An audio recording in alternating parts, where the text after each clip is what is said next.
Good morning, good evening, good afternoon, whatever time you are tuning in. Welcome to Homesteading and Gardening in the Suburbs. I'm Emma from Misfit Gardening, and today I want to share some tips that I've found helpful when, trying to manage all the things on the homestead.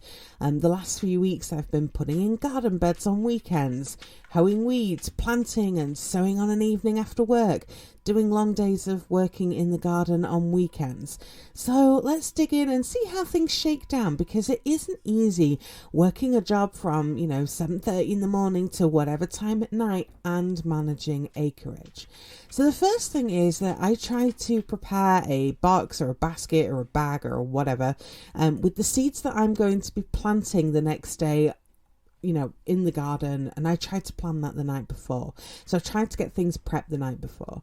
I'm planting on a bigger scale than before, but I used to do this even when I lived in the suburbs too. So, I check seed starting schedule, check one if you have one, or your calendar, like wherever that you kind of write down, this is what needs to be planted and this is, the kind of timing for those things. Are you going to be sowing more lettuce, or is it time for your cowpeas?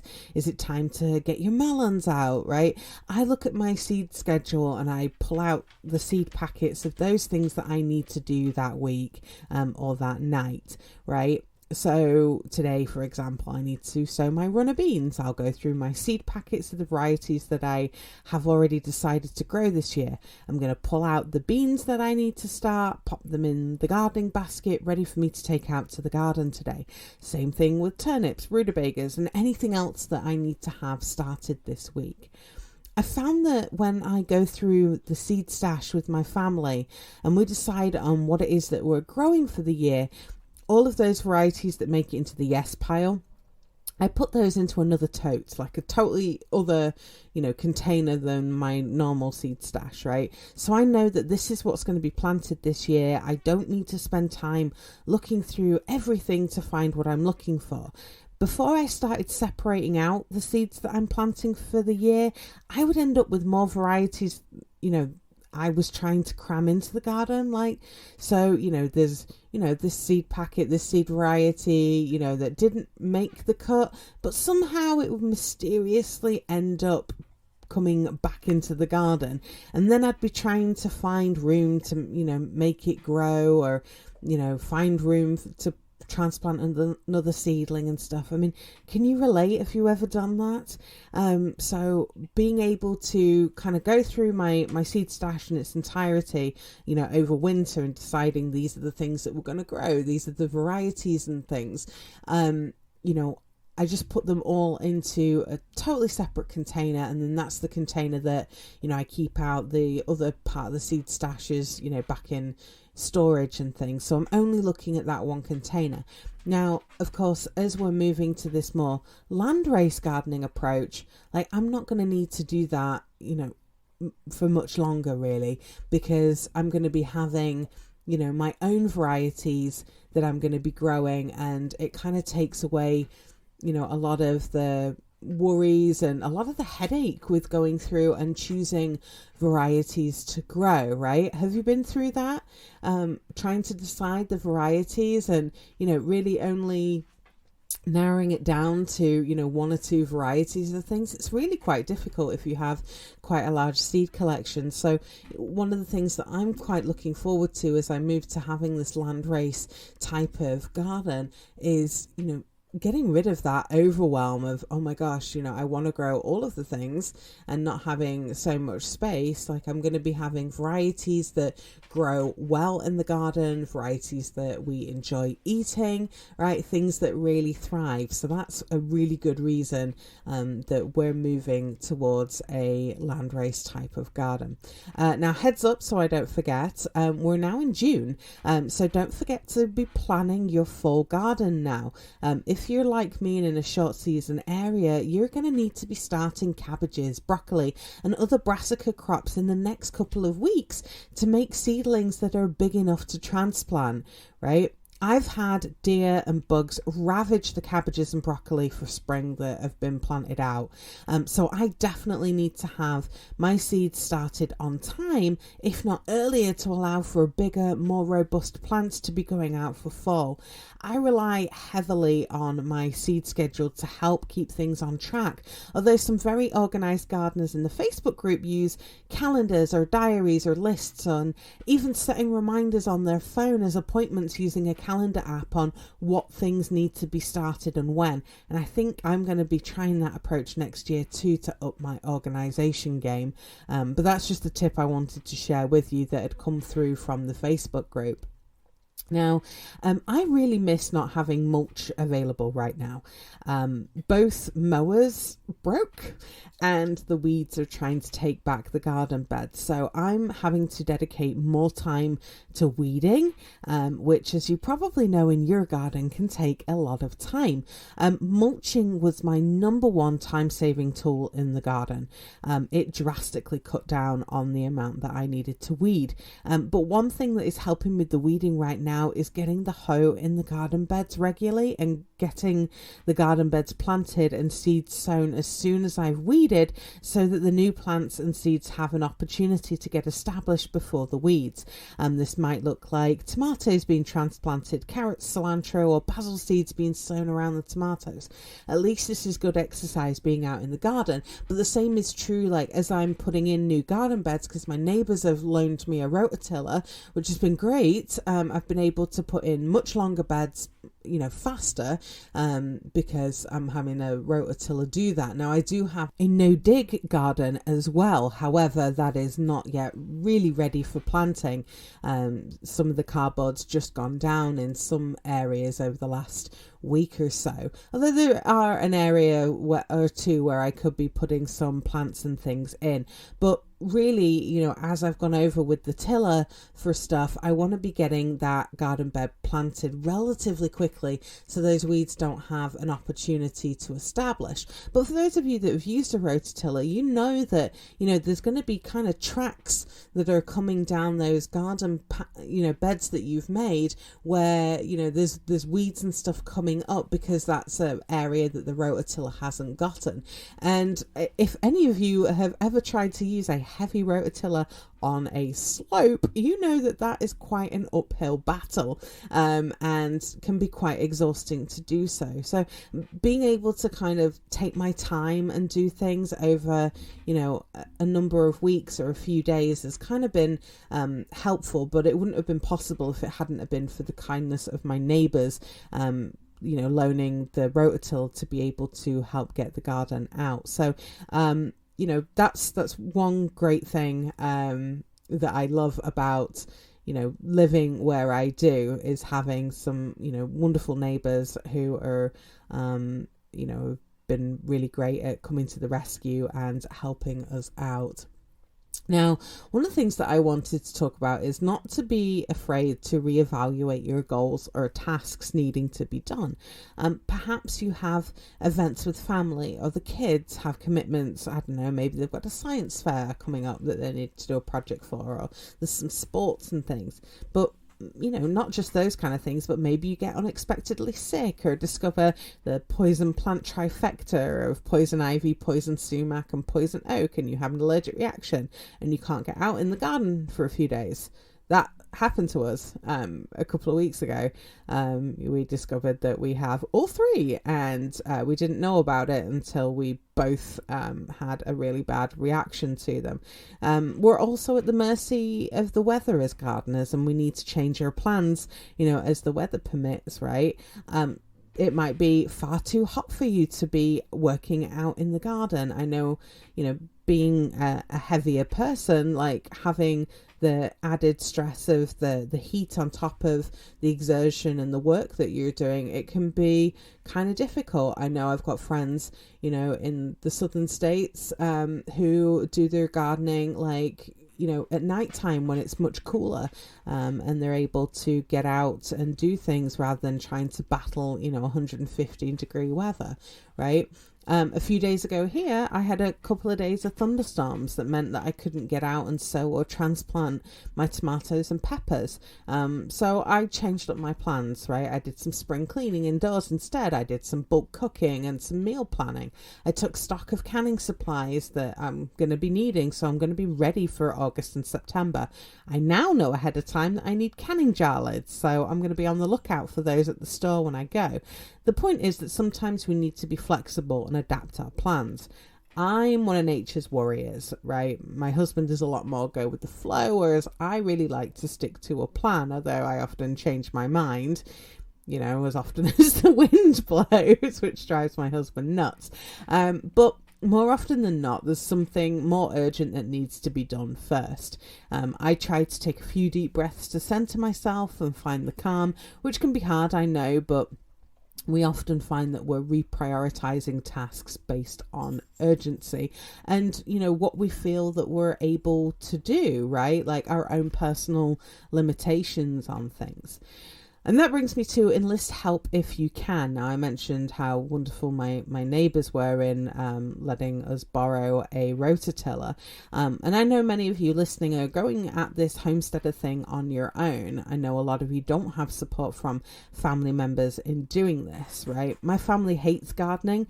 It's a labour of love for me. But even then, there's days when there's just too much to do or it's too difficult to do. So reach out to friends and family and see if they would be willing to lend a helping hand. You might be pleasantly surprised, and sometimes if no help comes, I understand. I know how that feels. I've had my family come and help me plant potatoes. They were planting about 15 rows of potatoes out whilst I was transplanting, 30 something tomato plants, right? We divvied up some of the tasks and that was super helpful in doing that. But I know sometimes when you're enlisting help, especially if it's from people who don't know how to garden and things like that, can be a little stressful for you trying to kind of, help them with what they need to do and while you're trying to do some of the more complicated things. But know that, people want to help and they want to do the best that they can. But if you're not able to get help, then one of the things that I've found is setting yourself small goals to help keep you motivated and on track. So I'm still planting peppers and tomatoes. I've spent hours in the field trying to get them in, even with the family helping. I try to have a goal of maybe planting out 10 seedlings or sowing 5 seed packets, something that is achievable that I can do each evening. So each evening I'll go out, I will transplant like 10 pepper plants, or I will do, 3 plants and 2 seed packets or something like that. Like I try to keep it, relatively easy to do, something that I can do on an evening before it gets too dark, or I can do early in the morning before it gets too hot, before I'm heading to work.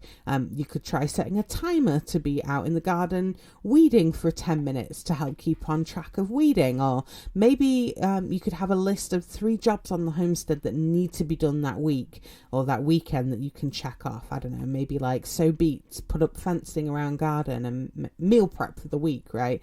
I like lists. There's something very satisfying being able to cross something off a list.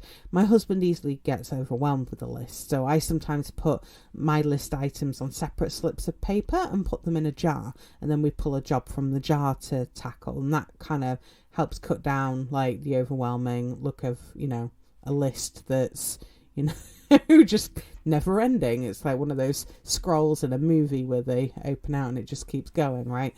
Once the task is done, then we'll get another job from the jar, right? That's kind of one way to do it. And it's kind of fun. Sometimes that's how we would divvy up household chores that need to be done too. Like we just put all the chores in a jar, right? Like laundry, washing windows, vacuuming, sweeping, whatever it was, clean the kitchen, clean the bathroom, right? Put them all in a jar, shake up the jar, everybody picks a task and, you go do that. And then once that's done, you grab another task. I guess if you had kids, like you might want to make it a bit more interesting, and the more tasks they get done, the higher the pocket money becomes. Or, oh gosh, what do you call pocket money here? Allowance, I think it is. I know that worked for me as a kid. So that's just a thought. One thing that I want to mention is that it's okay to have a day when things are not okay.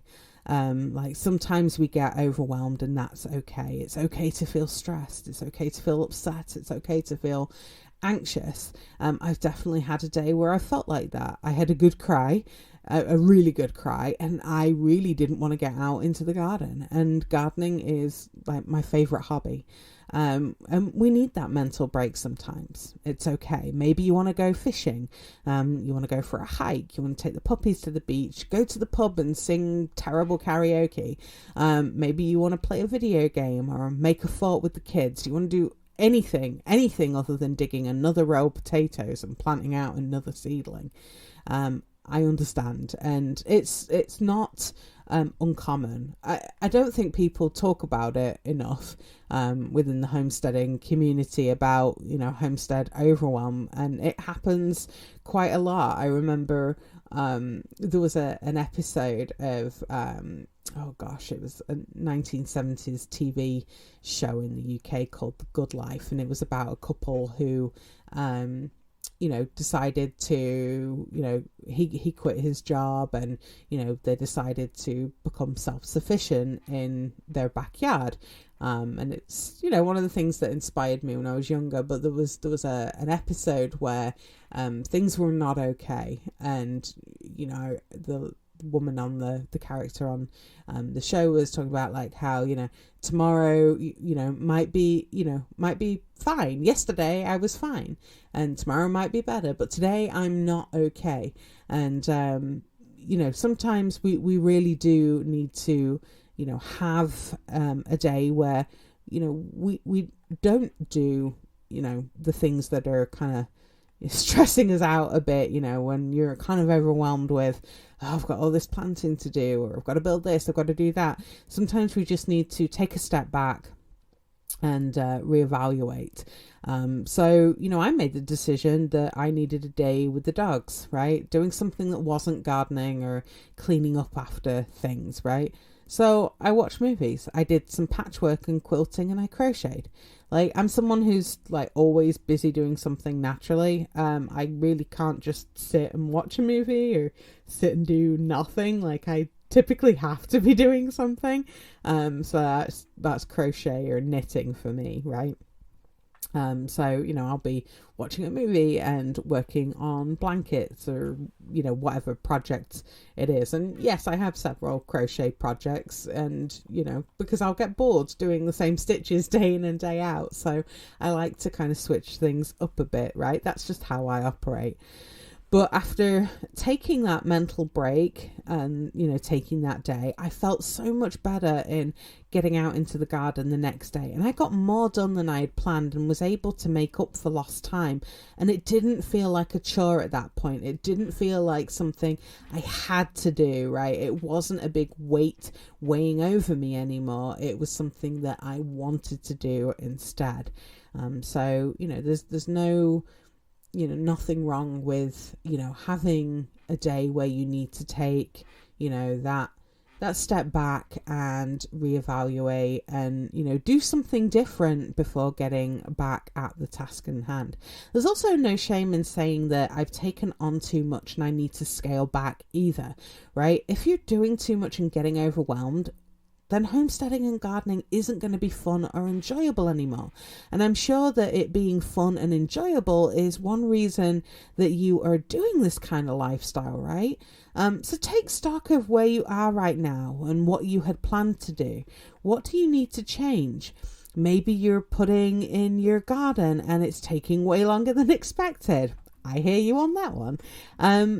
Maybe you had planned on building a chicken coop and getting chickens by July. Maybe focus on the garden for this season and build the chicken coop over winter instead. Maybe getting 6 ducks and a goat is taking up more time and money than you had anticipated because the goat is always escaping. You're having to constantly do repairs. And maybe you need to figure out finding a new home for them.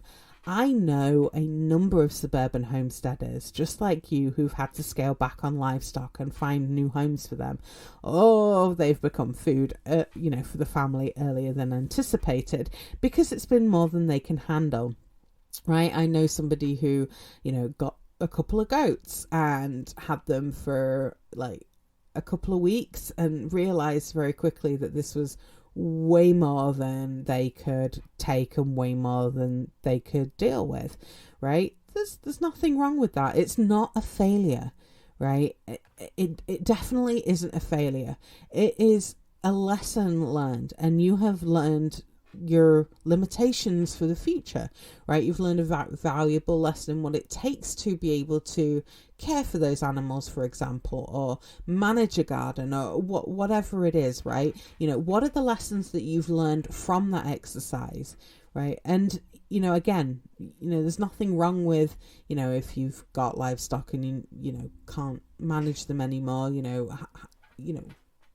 having them rehomed or selling them to somebody else. Those kind of things happen all the time. That's sometimes how new homesteaders end up getting livestock, is somebody else is selling them. So it's not a failure. Just remember that it is not a failure. It's a lesson learned. For example, we had ideas of a goat, 2 pigs, meat chickens, laying chickens and ducks.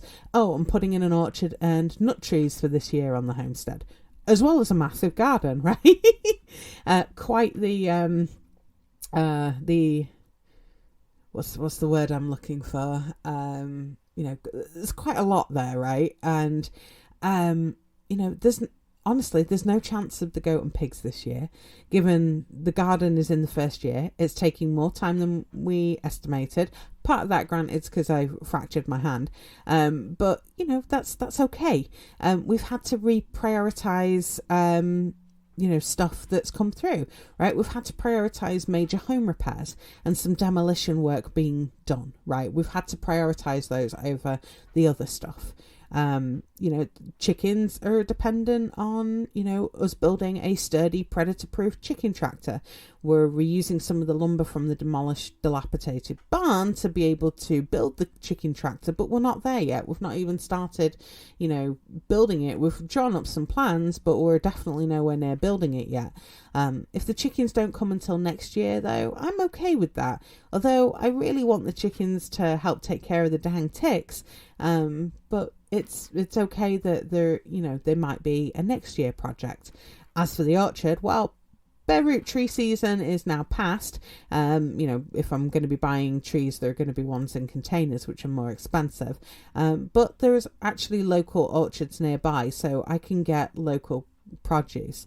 You can always add to your homestead once you've got the hang of other things that you are managing. If this is your first year gardening, stick with that before adding more to your homestead. Get a couple of seasons under your belt before adding in something else.